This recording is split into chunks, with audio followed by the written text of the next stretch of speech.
अस्सलाम वालेकुम। आज की इस वीडियो में बात होने जा रही है दुनिया के दूसरे सबसे पीसफुल कंट्री न्यूजीलैंड की। ये वो मुल्क है जहाँ बहुत सारी खूबसूरत झीलें, आबशारें और दुनिया का सबसे हाई क्वालिटी फूड खाने को मिलता है। अब इतना खूबसूरत मुल्क और बेशुमार चीजों से माला माल मुल्क होने की वजह से ये जानकर काफी हैरत होती है कि न्यूजीलैंड का 80% हिस्सा अभी तक खाली है, यानी कि न्यूजीलैंड के 80% हिस्से पर कोई इंसान नहीं रहता।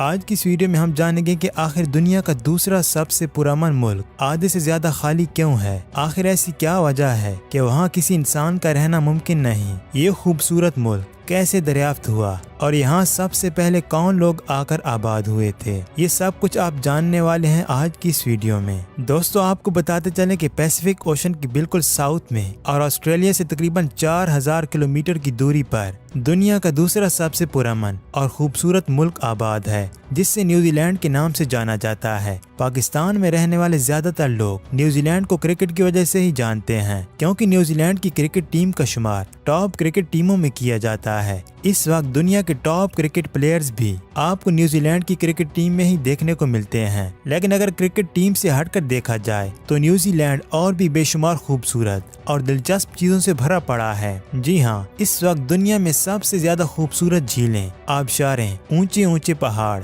और सरसब्ज जमीनें न्यूजीलैंड में ही देखने को मिलती हैं। यहाँ तक कि दुनिया का सबसे हाई क्वालिटी फूड भी न्यूजीलैंड जैसे मुल्क में ही खाने को मिलता है। अगर आप इस मुल्क की खूबसूरती का अंदाजा लगाना चाहते हैं तो इस बात से लगा लें कि हॉलीवुड मूवीज की ज्यादातर शूटिंग भी न्यूजीलैंड में ही की जाती है। अगर आपने मशहूर movie Lords of the Rings देख रखी है तो जान लें कि इस मूवी की शूटिंग भी न्यूजीलैंड की हसीन वादियों में ही की गई थी। याद रहे कि ये वो मुल्क है जहाँ क्राइम रेट भी बाकी ममालिक की निस्बत बहुत कम रिकॉर्ड किया जाता है। अगर बात की जाए इस मुल्क के मौसम की तो यहाँ का मौसम भी इस मुल्क की खूबसूरत वादियों की तरह खूबसूरत ही माना जाता है। न्यूजीलैंड में गर्मी का दौरानिया बहुत कम और सर्दी का मौसम काफी लंबा होता है। अब इतना कुछ दिलचस्प होने के बावजूद भी हैरत इस बात की है कि न्यूजीलैंड का 80% हिस्सा खाली पड़ा है और वहाँ कोई भी इंसान रहना बिल्कुल भी पसंद नहीं करता। दरअसल न्यूजीलैंड की तकरीबन 70% आबादी नॉर्थ में रहती है, जबकि नॉर्थ की भी 50% आबादी न्यूजीलैंड की एक शहर ऑकलैंड में रहना पसंद करती है। यहाँ आपके लिए सबसे पहले तो ये बात जानना इंतहाई जरूरी है कि न्यूजीलैंड जैसा खूबसूरत मुल्क बाकी दुनिया से काफी दूरी पर आबाद है।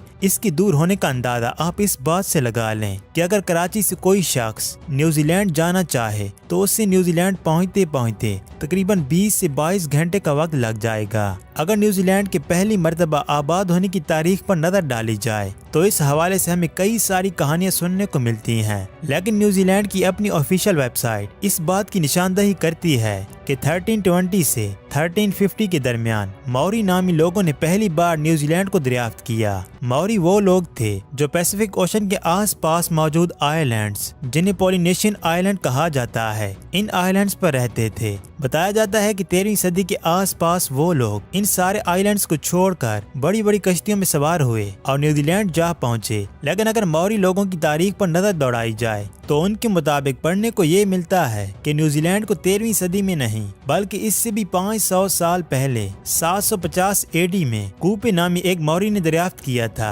दरअसल कूपे एक माहीगीर था जिसका पेशा मछलियां पकड़ना था। उस वक्त कूपे जिस आइलैंड पर मछलियां पकड़ता था वहाँ से अब मछलियों के जाल में फंसना काफी मुश्किल हो चुका था। लिहाजा अब कूपे ने अपने कुछ साथियों के हमरा किसी और आइलैंड पर जाकर मछलियां पकड़ने का फैसला किया, जहां खाने पीने का भी कुछ न कुछ इंतजाम मौजूद हो। अब कूपे अपने कुछ साथियों के साथ पैसिफिक ओशन की जानिब रवां दवां था कि कुछ दिन का सफर तय करने के बाद उससे दूर एक ऊंचे ऊंचे पहाड़ों वाला आइलैंड नजर आया। ये वही आइलैंड था जिससे आज न्यूजीलैंड के नाम से जाना जाता है। उस वक्त इस आइलैंड पर सी फूड, भेड़ बकरियां और मुख्तलिफ किस्म के फलों के अलावा और कुछ मौजूद न था। कूपे को ये आइलैंड बेहद पसंद आया, इसीलिए उसने अपने साथियों को वापस पॉलिनेशियन आइलैंड भेजा ताकि वो बाकी मौरी लोगों को भी इस बेशुमार गज़ाइय से भरी हुई चीजों से माला माल आइलैंड पर ला सकें। तो इस तरह मौरी लोगों का न्यूजीलैंड में आबाद होने का सिलसिला शुरू हुआ। दोस्तों, 17वीं सदी तक मौरी लोग बड़े सुकून से न्यूजीलैंड पर जिंदगी बसर कर रहे थे, क्योंकि उस वक्त बाकी दुनिया से काफी दूर होने की वजह से मौरी लोगों को किसी से कोई दुश्मनी नहीं थी। याद रहे कि ये वो वक्त था जब यूरोपियन कंट्रीज पूरी दुनिया में अपने एक्सप्लोरर भेज रहे थे ताकि मुख्तलिफ आइलैंड्स पर कब्जा करके यूरोपियन कंट्रीज अपनी पावर में इजाफा कर सकें। इसी तरह एक एक्सप्लोरर जिसका नाम एबल टेस्मैन था उससे पैसिफिक ओशन की जानिब नए आइलैंड दरियाफ्त करने की गर्ज से भेजा गया। सन 1642 में एबल टेस्मैन ने न्यूजीलैंड को ढूंढ निकाला, मगर जब उसने वहां कदम रखने की कोशिश की तो उसका सामना मौरी लोगों से हुआ, जिस वजह से जल्दी उसे वहां से वापस लौटना पड़ा। इसके बाद सन 1769 में एक ब्रिटिश ऑफिसर जिसका नाम जेम्स कुक था इसी आइलैंड को ढूंढता हुआ यहाँ तक पहुँचा। उस शख्स की मौरी लोगों से खूनी लड़ाई हुई जिसमें बेशुमार मौरी लोग मारे गए। इसके बाद 18वीं सदी में काफी बड़ी तादाद में यूरोपियन न्यूजीलैंड पहुंचना शुरू हुए। यूरोपियन ने मौरी लोगों को पैसे की लालच देकर वहां अपनी जगह बनाना शुरू की, जिसके ठीक 100 साल बाद ब्रिटिश ने न्यूजीलैंड पर अपना पूरा कंट्रोल हासिल कर लिया और मौरी लोगों का आहिस्ता आहिस्ता करके न्यूजीलैंड से खात्मा होता चला गया। दोस्तों, यूरोप ने न्यूजीलैंड पर अपना कंट्रोल हासिल करने के बाद यहाँ मुख्तलिफ किस्म की डेवलपमेंट्स करना शुरू कर दी। डेवलपमेंट्स के साथ साथ ये मुल्क पीसफुल कंट्री बनना शुरू हुआ और आज न्यूजीलैंड दुनिया का दूसरा सबसे पीसफुल और खूबसूरत तरीन मुल्क कहलाया जाता है।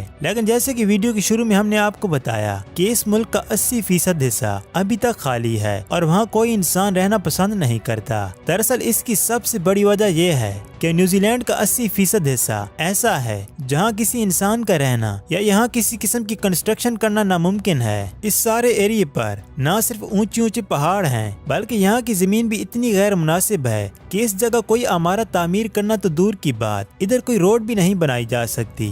बस इसी वजह से न्यूजीलैंड की आबादी नॉर्थ की तरफ रहती है। इतने खूबसूरत मुल्क में इंसानी आबादी कम होने के इस मसले को हल करने के लिए न्यूजीलैंड की हुकूमत ने वर्ल्ड वार 2 के बाद इमिग्रेशन पॉलिसी काफी आसान कर दी, जिसके बाद चाइना, भारत, पाकिस्तान और फिलिपाइंस से लोगों की एक बड़ी तादाद न्यूजीलैंड आकर रहना शुरू हो गई। आज न्यूजीलैंड में तकरीबन 30% वो लोग हैं जिनकी पैदाइश न्यूजीलैंड से बाहर हुई थी। लेकिन न्यूजीलैंड के अंदर और न्यूजीलैंड से बाहर पैदा होने वाले सभी लोग इस एक शहर ऑकलैंड में ही रहते हैं। यही वजह है कि आज ऑकलैंड में जमीन हद से ज्यादा महंगी है, क्योंकि यहाँ जमीन कम और लोगों की तादाद काफी ज्यादा है। न्यूजीलैंड की हुकूमत ने अब इस मसले का हल भी कुछ इस तरह से निकाला है कि लोगों को 8 से 10 हजार डॉलर की रकम देकर ऑकलैंड से वैकेटू शिफ्ट किया जाए ताकि ऑकलैंड की हाउसिंग मार्केट पर प्रेशर कुछ कम हो सके।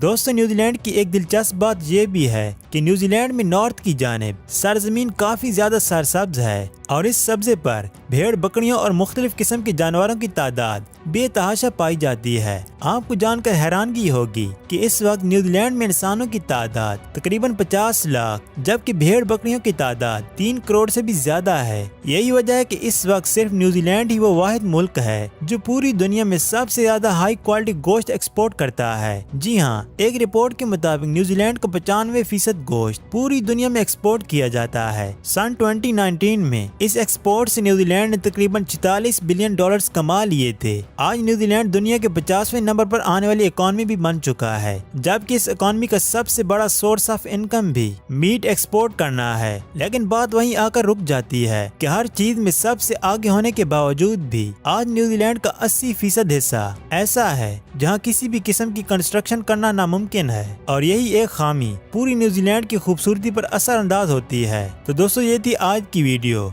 उम्मीद है आपको ये वीडियो पसंद आई होगी। मज़ीद इस तरह की वीडियोस के लिए हमारे चैनल को सब्सक्राइब करें और साथ बने बेल आइकन को भी दबा लें ताकि लेटेस्ट आने वाली वीडियो आपको सबसे पहले मिलती रहे।